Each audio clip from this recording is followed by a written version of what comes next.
Dieu a donné 10 commandements. La personne n'est pas capable de respecter 10 commandements, mais te fait vivre plus de 10 commandements. Et lui-même, il n'est pas capable de respecter les 10 commandements, mais il veut te dire que la Bible a dit que la femme doit être soumise. Demande-lui d'abord que la Bible a dit 10 commandements, là, on doit d'abord donner l'honneur à notre Créateur.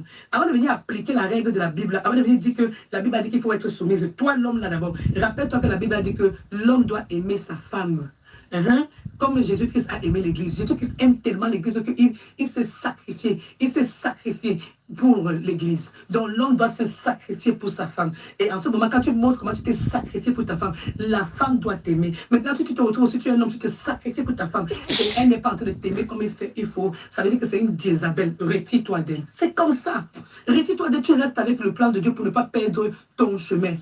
Parce que beaucoup de gens m'écrivent, je veux prier comme toi, je veux faire comme toi. Pour que Dieu puisse te bénir, te donner ce genre d'onction, il faut que tu te sépares de beaucoup de choses.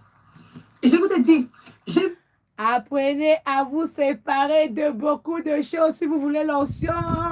Au nom puissant de la voix de l'Éternel, au nom puissant du nom de l'Éternel. Je veux dire merci à toutes les personnes qui sont ici aujourd'hui. Je dis merci à Dieu qui a permis que nous puissions être encore en vie pour ce matin. Je rends tout l'honneur à Dieu créateur qui a fait les cieux et la terre. Je veux dire à tout enfant de Dieu, la main de Dieu le créateur n'est pas courte pour nous toucher. Est-ce que je peux parler à quelqu'un aujourd'hui? Il faut savoir dire non.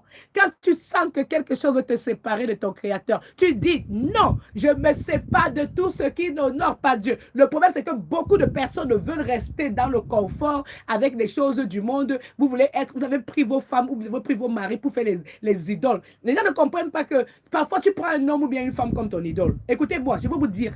Parce que c'est ça que les gens ne comprennent pas. Quand on dit dans la Bible que l'homme aura pour ennemi les gens de sa propre maison. Bien aimé. Ça veut dire que quoi? Si tu commences déjà à passer un être humain plus que Dieu le créateur, tu as un problème.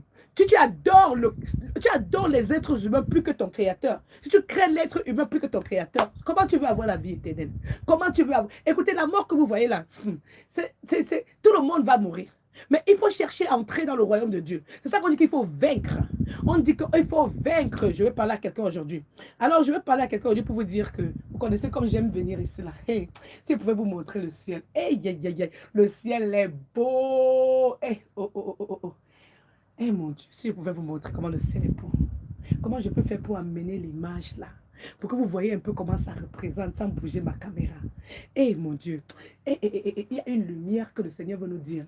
Je veux simplement demander à la lumière de mon Dieu créateur, le Dieu qui a fait le ciel et la terre, là, de venir dans tous les enfants, les rachetés de l'Éternel. Nous tous qui adorons Dieu, nous tous qui sommes rassemblés pour adorer le Créateur qui donne le souffle de vie et qui a fait quoi? Qui sauve son peuple des méchants. Alors nous devons comprendre que quoi? Nous devons demander à Dieu que Éternel, sauve-nous des rebelles. Parce qu'est-ce qu'on appelle les rebelles de l'Éternel? Et je vais dire à une personne aujourd'hui que ouvre ta bouche, Éternel, enseigne-moi tes voies. Éternel, je t'en prie, aide-moi, sépare-moi de tout ce qui n'honore pas de créateur. Hey, c'est ta prière là-bas. Vous croyez que je vais penser à vous dire que tu vas avoir l'argent, tu vas avoir ceci. Oh, demain tu auras le visa. Et ici, on ne peut pas arrêter de prier là. Il faut que vous dise la vérité. Tu veux arrêter de prier, que tu vas commencer à dire que, oh, je veux le mariage, je veux ceci. Je vais te dire qu'écoute, ici là, on va prier le mariage là. Je vais d'abord demander que Dieu, mon créateur, choisit mon mari en me donnant la force de prier d'abord avec 2 Timothée 3, Josué 23, versets 11, 12, 13, 14, 15, 16, 2 Corinthiens chapitre 6. Tu vas prier.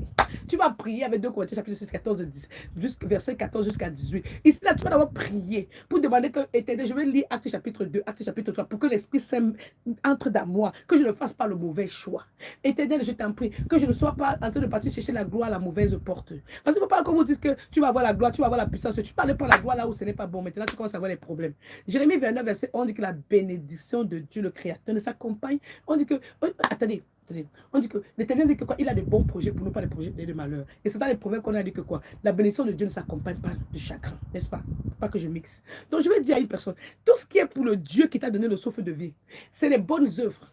Donc ça te dit dans le proverbe que la bénédiction de Dieu ne s'accompagne pas de chagrin. Et on te dit maintenant que dans Jérémie 29, verset 11, que Dieu nous a créé, il a des bons projets pour nous, pas des projets de malheur. Ça veut dire que quoi? Si Dieu te bénit là, c'est pour que tu continues à avancer et que tu aies la paix. Dans ta bénédiction, que tu aies la paix. Vous allez voir des gens qui n'ont pas de paix. C'est parce qu'ils n'ont pas gagné les choses dans la droiture, dans l'intégrité. Alors, il faut avoir le choix. Le bon choix que tu dois faire dans ta vie, c'est de faire le choix de rester pour la vérité, pour la droiture.